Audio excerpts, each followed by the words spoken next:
Well, good morning, church. Thank you for continuing on our daily Devo. Today we're in Exodus chapter 12, verses 37 through 51.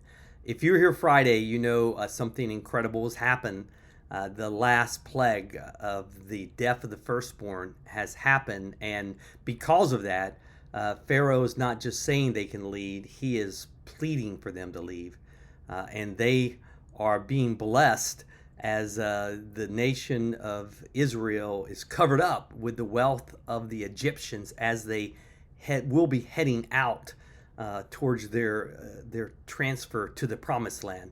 But in this section, we're given some details about what has happened. We're told that they have been in bondage for 430 years, or they've been 430 years, I should say, in Egypt. It hasn't all been bondage. At first they came in as friends. They came in through Joseph. They were welcome. But then when they grew, it says a Pharaoh again who didn't know Joseph saw them as a threat and made them slaves. And they become part of the Egyptian economy, free labor force during this time.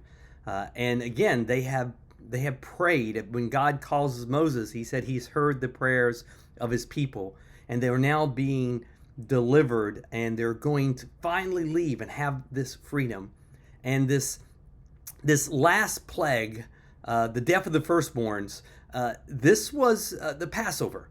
And this was something that was new. It's something they didn't expect. Remember, what happens is that God has warned them that this death angel is coming, and that unless you're in a home and unless you have sacrificed a lamb and put the blood on the doorpost, that your firstborn was going to die. So Egypt did that, and they took the meat of the lamb and they made a meal, and they had unleavened bread, and it became the first Passover. But this Passover becomes a significant part of Jewish history and Jewish life. As a matter of fact, if we look at the 4th of July as our Independence Day as Americans, the Jews would look at Passover as their independence of going from being slaves to taking the first steps to become an independent nation. Remember, they came in as just one family, and they leave with, it says, over 600,000 men. They estimate when you add women and children, about 2 million people were leaving Egypt and would end up in Canaan, would end up in the promised land eventually.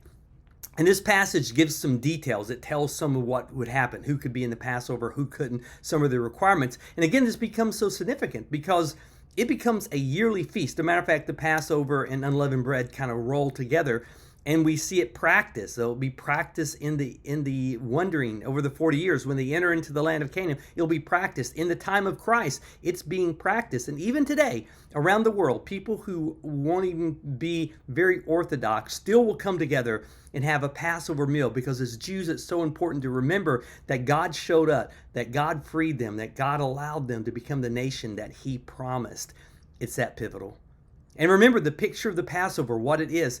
It is one of those pictures to show us who Christ is. Christ is our Passover lamb. He's called that.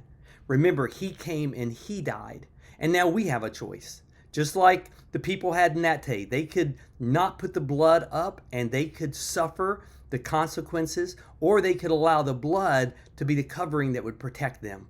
And for us, you know what? We can decide to deal with our own sin, and that will mean a consequence of separation from God. Or we can allow the blood of Christ to be applied to our heart, that our sin can be placed on him, his righteousness on us, and we can have right standing with God because we allowed Christ to become our Passover lamb. But it's not enough to know those things. You have to do something with it.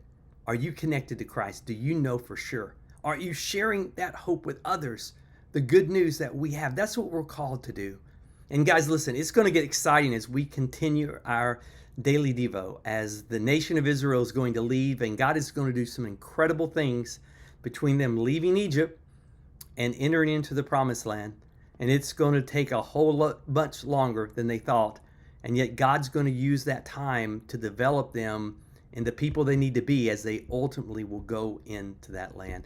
Continue with our daily Devo. Thank you so much for joining us.